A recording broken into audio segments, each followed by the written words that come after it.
Estamos aqui para mais uma leitura comentada, estamos lendo juntos o livro de Apocalipse. Hoje nós vamos para o capítulo 13, estamos avançando bem aqui na nossa leitura bíblica, tá? Segunda e quarta, 7h20 da manhã, nós estamos aqui lendo a Bíblia juntos no Instagram. Às vezes eu deixo essa live salva também lá no YouTube, mas o nosso momento é ao vivo no Instagram, 7h20 da manhã, segunda e quarta.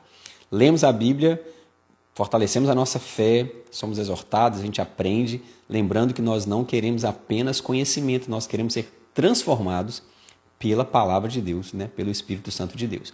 Apocalipse é um livro temido por alguns, né? Muito incompreendidos pela grande maioria, mas o livro de Apocalipse é um livro que traz, sobretudo, para os salvos, esperança, encorajamento. E tem várias lições que nós já aprendemos aqui de Apocalipse, né? Tudo está no controle de Deus. Perdão. Tudo está no controle de Deus, né? O sofrimento tem data de validade, né? Não é para sempre. Os salvos serão preservados, tá? A perseguição ela é real, né? E se você está vivendo a vontade de Deus, certamente você vai viver a perseguição em algum nível. O diabo é um desesperado que ele sabe da sua condenação e ele quer trazer todo o prejuízo possível no pouco tempo que lhe resta. E são algumas aplicações que a gente já tem tirado aqui de Apocalipse. Agora nós vamos para o Apocalipse capítulo 13. Se você não deixou o like, deixa o like aqui na live, tá? Ou no vídeo, se você está vendo depois, manda esse link para alguém. Compartilhe a palavra de Deus para a gente possa crescer na palavra, tá? Temos que ser profundos na palavra para não sermos enganados e jogados aí, né, pelo qualquer vento de doutrina, tá, gente? Seja profundo na palavra de Deus em nome de Jesus. Apocalipse 13 é uma continuação do capítulo 12 e um detalhamento da guerra espiritual que o João viu ali em Apocalipse 12, tá? Então nós vamos ver esse detalhamento dessa guerra espiritual, onde o dragão é derrotado, o dragão que é o diabo, ele é derrotado, ele é lançado do céu e agora ele vai juntar todas as forças possíveis para perseguir os discípulos de Jesus. Ele vai chamar aqui os seus aliados, que é a besta que vem do mar e a besta que vem da terra. Já vou trazer aqui um resumo para você. A besta que sobe do mar é o anticristo, tá? A besta que vem da terra é o falso profeta. O dragão é o próprio Satanás. E nós temos aqui uma trindade satânica, tá? Agindo principalmente nos últimos dias. E também nós vamos ver sobre o número da besta, que é o 666, onde as pessoas ficam preocupadas. Será que eu já recebi o número da besta? Será que é o chip? É a internet? Será que é a vacina? Né? Tem muita loucura por aí em relação a isso. E nós vamos ver que, na verdade, é complexo? É, mas é muito mais simples do que a gente pensa, né? A gente precisa ler o Apocalipse, que ele é a linguagem apocalíptica, ela tem que ser lida e interpretada de uma maneira particular, tá? Ali são símbolos, os números são símbolos, as figuras são metáforas e a gente precisa aprender a ler. E Apocalipse se lê, interpretando Apocalipse usando textos do Antigo Testamento. Daniel, né? Êxodo, a gente usa muito o Êxodo. Apocalipse tem muitas figuras aqui do Êxodo e nós vamos assim entendendo melhor a palavra de Deus, ok? Então vamos lá, agora nós vamos ver sobre a besta que vem do mar, que é o anticristo, que é um poder político, tá? Perseguidor da igreja. Apocalipse 13, 1. Vi uma besta que saía do mar. Essa figura que sai do mar, um mar, na linguagem bíblica, tá? É a habitação dos homens perdidos. Como que eu sei isso, pastor? Você vai ler Isaías, capítulo 17, e ali no versículo 12, por exemplo, diz: o bramido das numerosas nações bramam como o mar. As nações, a humanidade, esse símbolo do mar, principalmente desses que estão perdidos, sem Deus, que são os pagãos, os ímpios, né? O fundo do mar, no imaginário ali, bíblico antigo, era o lugar onde os perdidos ficavam, né? A gente pensa hoje debaixo da terra, né? Então eles viram que tudo que era terrível emergia do mar, porque o mar é pavoroso, né? Vamos ser sinceros. O mar tem um poder muito grande de destruição, né? de medo, e uma tempestade no meio do mar, deve ser algo assim terrivelmente terrível, né? Então, o mar, esse lugar onde a humanidade perdida habita, tá? Esse é o símbolo. Então, viam a besta que saía do mar. Tinha 10 chifres e 7 cabeças, com 10 coroas, uma sobre cada chifre, e cada cabeça um nome de blasfêmia. O número 7 e número 10, ele remete a algo que é completo, tá? Algo que é inteiro. O número 7 é esse número da perfeição, e o número 10 é um número de algo que é poderoso e completo. Então, essa besta que emerge do mar, ela tem um grande poder, ela tem um grande domínio, ela tem uma grande influência, ela exerce um poder muito grande sobre a humanidade, e os comentaristas interpretam isso como um poder político e certamente também com áreas militares, de opressão e tudo mais. Então essa besta emerge do próprio povo, no meio dos perdidos. Ele tem muito poder, tem muita influência sobre a humanidade. O nome de blasfêmia, né, ele está mostrando uma arrogância. Tá? Blasfemar contra Deus aqui é principalmente rogar para si divindade. Né? Essa besta que emerge do mar, esse poder vai dizer, eu sou Deus, né? Adore a mim, dependam de mim. Eu tenho os poderes para dar vida e para dar morte. Você conhece governos assim, totalitários dessa maneira, né? Que querem ser Deus na vida das pessoas, querem ser completo provedor da vida das pessoas, né? Nós vamos perceber que o espírito do anticristo sempre agiu, tá, gente? Mas, no final, isso vai ser muito mais intenso, e também tem a pessoa do anticristo, né? Que é como se fosse uma encarnação do próprio Satanás. A ideia é essa, tá? Do diabo. A besta que vi era semelhante a um leopardo, mas tinha pés de urso e boca como de leão. O dragão deu à besta o seu poder, o seu trono e grande autoridade. Eu não sei se vocês lembram, teve uma escultura da ONU, onde um artista lá famoso fez, e ele tinha algumas dessas características, e as pessoas pensaram, a ONU é a besta. A ONU é o anticristo. Pode ter elementos ali, com toda certeza, tá? Porque é um lugar político, né? Mas aqui, por que essa figura de semelhante a leopardo, pés de urso, boca como de leão? Essa é uma figura que vem do livro de Daniel. Você vai depois pegar Daniel, capítulo 7, e você vai ver exatamente Daniel descrevendo os grandes impérios que passaram e que viriam daquele tempo, como esses animais, né? O símbolo aqui de perversidade, de força, de violência. Então Daniel, ele diz no capítulo 7 ali, que Daniel é o Apocalipse do Antigo Testamento, né? Que a Babilônia é como o leão, o reino Medo-Persa é como o urso, a Grécia é como o leopardo, e Roma é como esse animal feroz que não é descrito. Tá? Então, aqui é figura de Daniel. Esses reinos tão perversos, o anticristo será algo tão terrível que ele vai reunir nele toda a perversidade que já passou pela terra, em relação à perseguição do reino de Deus, à violência, ao desejo de querer ser uma divindade. Tá? Então, o anticristo, o sistema e a pessoa absorverá toda essa perversidade de todos os tempos em um momento muito difícil de perseguição na humanidade. Tá? E ele recebe o poder do dragão, ele recebe o poder do próprio Satanás. Grande poder e autoridade. Né? O diabo tem todo o poder? Não, não tem. Mas o diabo tem poder. O poder dele é limitado por Deus. A ação dele é limitada até onde Deus diz que ele pode ir. Né?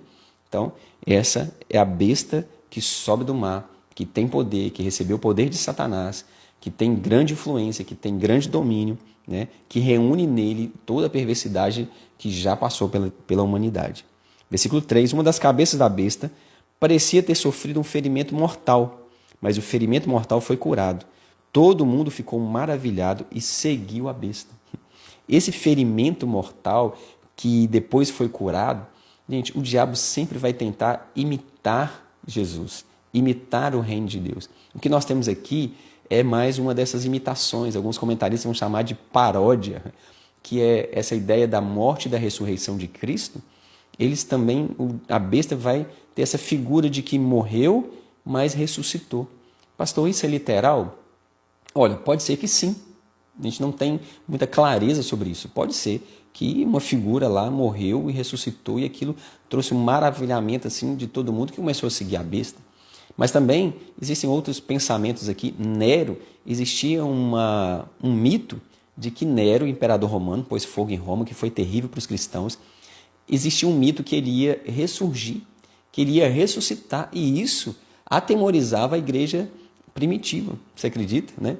Então aqui é essa figura. E também nós vamos ver que vários reinos que são totalitários, de perseguição, perversos, né? Esses reinos vêm e vão. Sistemas políticos e de opressão, eles emergem e eles são destruídos. É como se houvesse um renascimento desses reinos também. Mas algo vai acontecer. Todos vão ficar maravilhados com essa cura e eles seguirão a besta. E você vai perguntar, pastor, e os crentes vão seguir a besta? Vamos ver. Vamos continuar lendo aqui. Adoraram o dragão, que é o Satanás, tá? Que tinha dado autoridade à besta, e também adoraram a besta, dizendo, quem é como a besta? Quem pode guerrear como ela?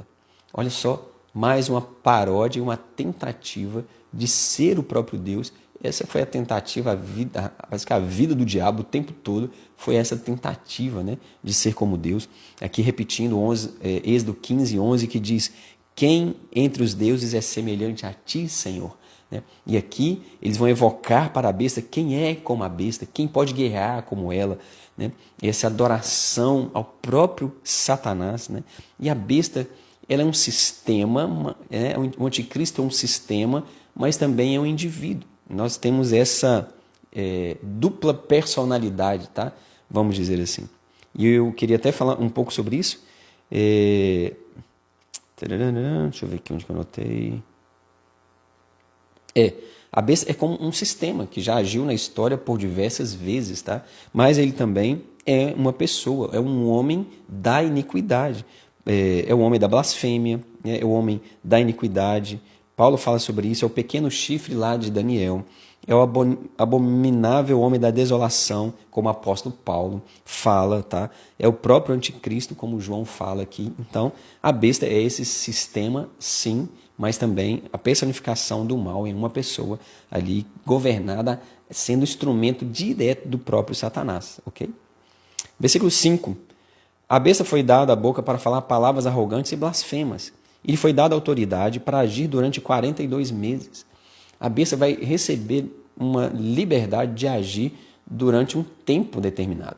42 meses, lembre-se que esse número é muito recorrente em Apocalipse, não é literal, né, mas ele é uma metáfora. 42 meses, 3 anos e meio, 1.260 dias. É isso que diversas vezes vai dizer para mostrar que é um tempo limitado. Tá? E mostrar que é um tempo que é metade de 7, que é perfeito, né? Mas nesse tempo difícil, a besta vai agir. E esse é o tempo da igreja, esse é o tempo da primeira vinda de Jesus até a segunda vinda de Jesus. Nós entendemos que sejam esses 42 meses ou 3 anos e meio. Não é um tempo literal.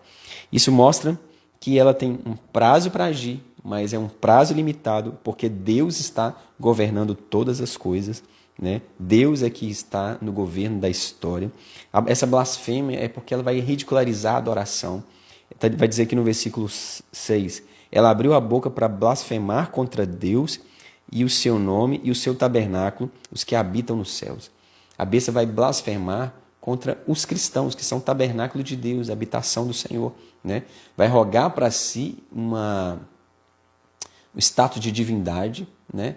E vai zombar daqueles que adoram somente ao Senhor. Algumas figuras de anticristo já passaram pela humanidade, com toda certeza, né? E já agem desde sempre. Nós temos aqui Epifânio, Antíoco Epifânio, que foi ali um rei que profanou o templo ao sacrificar um porco no altar do templo. Né? Olha só que coisa terrível. O porco para o judeu é um animal imundo. Ele fez um sacrifício de porco no altar, profanando. Esse cara era uma figura do anticristo. Nero, perseguidor da igreja, colocou fogo em Roma para reconstruí-la, colocou a culpa nos cristãos, né? E tinha todo esse mito de que ele iria ressurgir e voltar para ainda, né, ser mais cruel contra os cristãos. Então Nero, certamente essa figura de anticristo, a invasão e destruição de Jerusalém no ano 70, destruição da cidade, do templo, a ação do diabo também e do anticristo, né? Vai ver se Hitler era um anticristo? Sim, agia no mesmo espírito, né? Olha a destruição que esse homem trouxe para a humanidade, principalmente para os judeus. Então, esse homem da iniquidade, ele age desde sempre, mas ele virá com toda força como um sistema, mas também como um personagem completamente empoderado por Satanás para perseguir a igreja de Jesus. Versículo 7, foi dado poder para guerrear contra os santos e vencê-los. Como assim, pastor? Vencer os santos?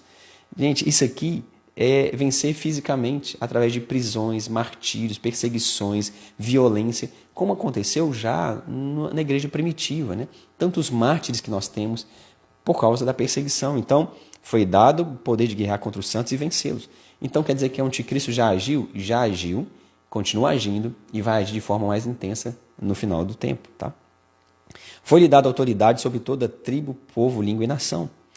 Todos os habitantes da terra adorarão a besta. Assim, calma aí, pastor. Quer dizer, se eu estiver vivo nesse tempo, eu vou adorar a besta também? Calma lá, olha. A saber, todos aqueles que não tiveram seus nomes escritos no livro da vida do Cordeiro, que foi morto desde a criação do mundo. Então, a adoração da besta não vai ser algo, será que eu estou adorando a besta ou não? Será que eu tenho a marca da besta ou não? Não.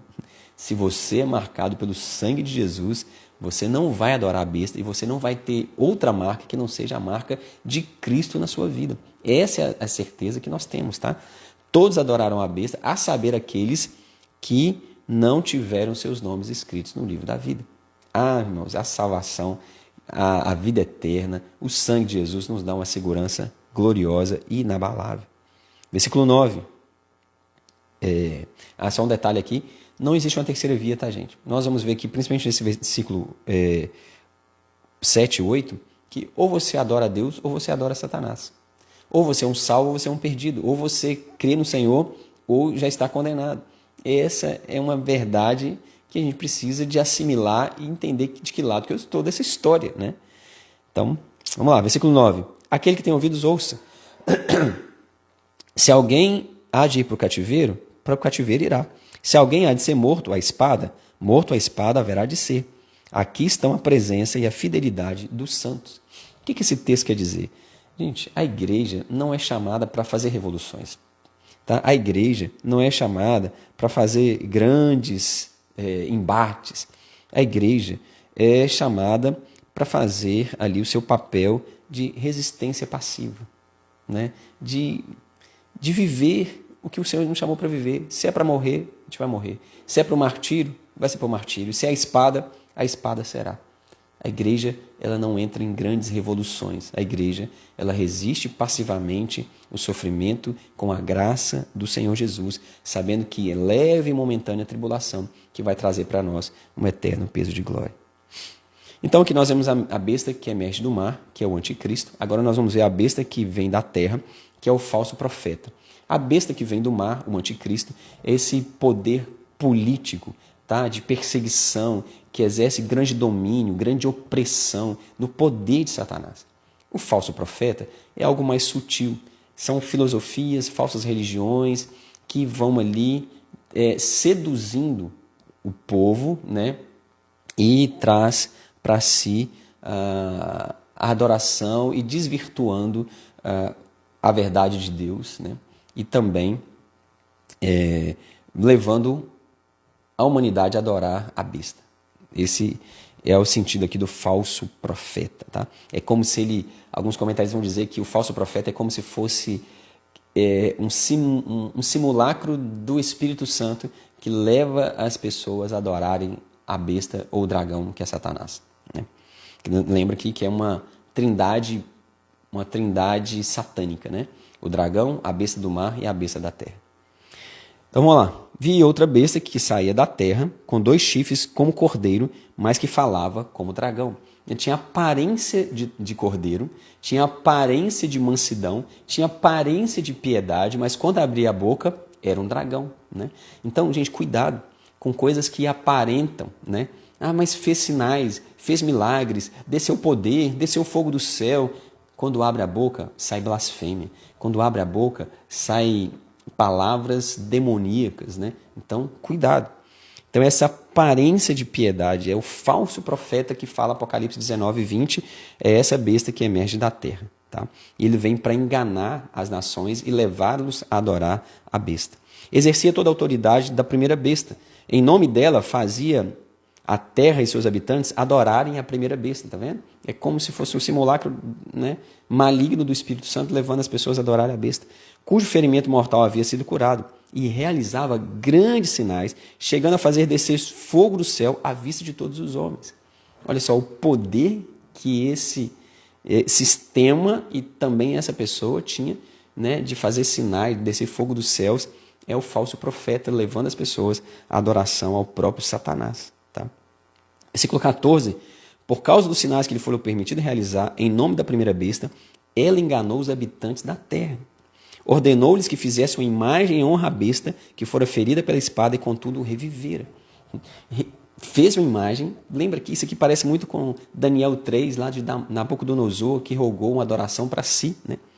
Então levou a humanidade, o falso profeta, o enganador, ludibriando, seduzindo as nações, mas ordenando que se fizesse uma imagem à besta e adorasse, né? Foi-lhe dado o poder para dar fôlego à imagem da primeira besta. Olha só, foi dado o poder para dar fôlego a algo que era inanimado, de modo que ela podia falar e fazer que fossem mortos todos os que recusassem adorar a imagem.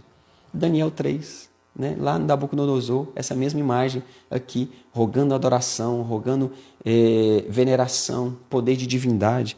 Então, a besta que sai do mar, o poder político, o anticristo. A besta que vem da terra é o falso profeta que seduz as nações a adorarem o próprio Satanás. E agora vem a marca da besta, que é algo que muita gente tem dúvidas, né? Também obrigou todos, pequenos e grandes, ricos e pobres, livres e escravos, a receberem certa marca na mão direita ou na testa, para que ninguém pudesse comprar nem vender, a não ser que tivesse a marca, que é o nome da besta ou o número do seu nome. Versículo 18. Aqui há sabedoria. Aquele que tem entendimento calcule o número da besta, pois é o número do homem, seu número é 666. Agora entra a dúvida de muita gente, né? Pastor, o crente vai ter a marca da besta? Lembra do que eu disse, né? Que quem vai adorar a besta são aqueles que não tiveram os seus nomes escritos no livro da vida. Vai ter a marca da besta quem não tem a marca de Cristo. Não é possível ter duas marcas na sua vida, tá? Então, ele vai dizer, olha, obrigou pequenos e grandes a terem essa marca na mão direita e na testa. Gente, sempre uma tentativa de imitar aquilo que Deus já instituiu. O diabo é esse imitador barato, tá? E aqui ele tenta imitar algo que está lá em Deuteronômio 6, do 6 ao 9, que todas as palavras que te ordeno estejam no seu coração. Ensine com persistência aos seus filhos, converse sobre elas quando estiver sentado à mesa, quando estiver andando pelo caminho, quando se deitar e quando se levantar. Amarre como sinal no braço e prenda na testa. Escreva nos batentes da porta, na sua casa e em seus portões, né? Então, essa tentativa de imitar. E por que na mão direita e na testa, gente? A testa é esse pensamento submisso ao anticristo, esse pensamento mundano, esse pensamento perverso, corrompido, é a maneira de pensar. Então, a besta vai marcar as pessoas com a maneira de pensar, né, mundana, perversa, maligna. E na mão direita é atitude. Você pensa, você ali raciocina, você absorve e você age de acordo com o que você pensa. Então, a marca da besta é uma maneira de pensar perversa e corrompida e uma maneira de agir perversa e corrompida, completamente influenciada pelo próprio Satanás. E aqui não compra nem vende, ou seja, vai ter que sujeitar a esse mundo ou vai sofrer graves consequências, até financeiras, né? Os cristãos já sofreram isso ali no tempo em que Apocalipse foi escrito. Muitos deles perderam seus empregos, eles perderam sua renda, porque eles eram cristãos, perseguidos aqui. Isso vai se repetir? Certamente, né? Então, marca da besta é uma maneira perversa, mundana, pecaminosa e corrupta de pensar na testa e de agir na mão. Tá? E o número 666? O que é isso? Né? É um chip, é um sistema, submeter a esse sistema. E esse número 666, o número 6 é o número do homem. O número 7 é o número da perfeição. O número 6 é o número incompleto, que é o homem. O homem foi ali criado no 6º dia. Então, essa é um número 666, é como se fosse o superlativo da imperfeição, né? Ou da humanidade, ou da malignidade, nós podemos dizer assim. Então, é 6, 6, 6, 3 vezes. Quando a Bíblia fala santo, santo, santo, é o superlativo da santidade. É o máximo do que alguém pode ser santo, né? Que é o Senhor. E 6, 6, 6 é o superlativo da perversidade, da corrupção e do pecado. E esse é o número da besta. Tem uma maneira, né, literal de interpretar isso e tem uma maneira simbólica de interpretar isso. A maneira literal é que existe uma maneira de calcular esses números quando você translitera alguns nomes e usa o alfabeto hebraico como números e faz um cálculo e ali pode dar algum número. E aí alguns nomes dão esse número. Por exemplo, César Nero, se fizer as contas ali, né, transliterando para o hebraico e colocando números em cada letra do hebraico e fazendo as contas, vai dar 666. Nero era o anticristo, ele era um anticristo. Ele agia no espírito do anticristo, mas ainda virá o homem da perversidade. Então, essa maneira literal de interpretar, tá? Mas, sobretudo, há uma maneira simbólica que representa a trindade do fracasso humano. 6, 6, 6. É a representação máxima da depravação, do humanismo, da imperfeição, do pecado instituído no nosso meio. Então, onde vai estar a igreja nesse momento? Olha, alguns vão crer que a igreja foi arrebatada, são os pré-tribulacionistas, tá? Existem aqueles que pensam que a igreja vai ser arrebatada no meio da tribulação. E existem pessoas como eu que pensam que a igreja vai passar pela grande tribulação, tá? Posso estar errado? Tomara que eu esteja. Mas, nesse momento, com esse entendimento, a igreja vai passar por isso. Por quê? A besta que emerge do mar, ela vai perseguir quem? A igreja, né? Vai ser esse sistema político, opressor, demoníaco, mas também esse homem que vai juntar nele toda essa perversidade que já passou dos impérios na humanidade e vai perseguir a igreja. Sim, né? O falso profeta vai se levantar também, mas lembre-se, esse tempo será abreviado. O próprio Jesus disse, olha, vai ser abreviado porque senão até os eleitos não iam resistir. Eles se perderiam. Então, tudo isso está no controle de Deus, né? Então, esse sistema, mas também esse personagem vai se levantar no poder de Satanás, rogando adoração para si, vai operar sinais e vai operar milagres, vai ser algo estrondoso, vai ter aparência de cordeiro, mas quando abrir a boca vai ser um dragão, né? É só falar perversidade.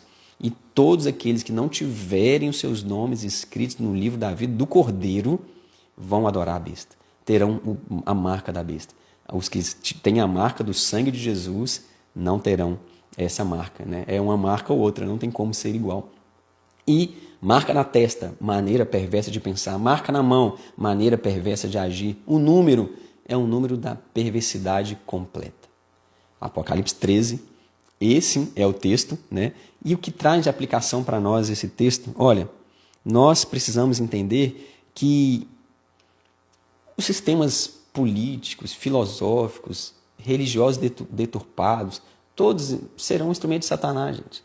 Não há salvação na política, não há salvação na intelectualidade, não, a salvação é em Cristo, somente nele e em mais ninguém, somente a ele, né? Também nós vemos aqui que há um chamado para sermos santos, mesmo debaixo de muita provação, de muita pressão, né?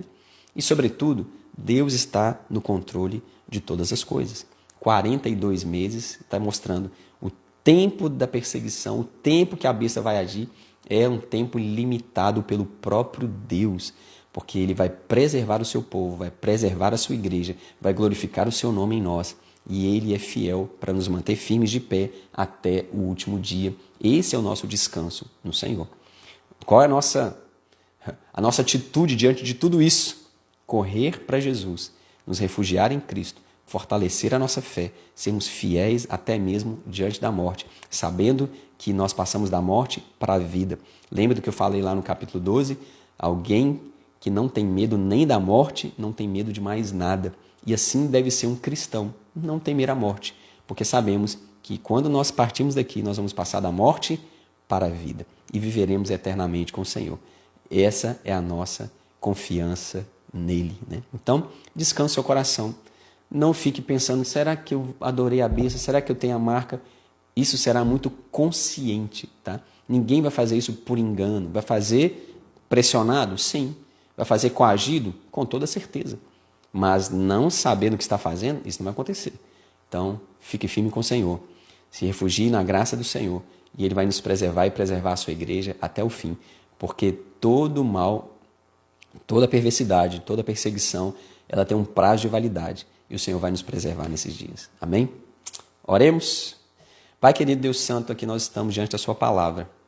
Deus que nos encoraja, que nos consola, que nos fortalece. Obrigado. Ajuda-nos a permanecermos firmes nela. Deus, nos ajude a sermos fiéis nesses dias, porque os dias que estão por vir serão ainda mais intensos. Deus nos prepara agora para o amanhã, no nome de Jesus. E ajuda-nos a deixar um legado de fé para aqueles que virão depois de nós, para que eles possam ser fiéis até a morte, firmes no Senhor, em nome de Jesus. Guarda o nosso coração e a nossa mente. Deus, que nós possamos viver, Deus, debaixo do teu cuidado, da sua palavra. Aplica essa palavra em nós, nos traz clareza a cada dia, em nome de Jesus. Amém. Amém. Deus te abençoe e até a próxima leitura.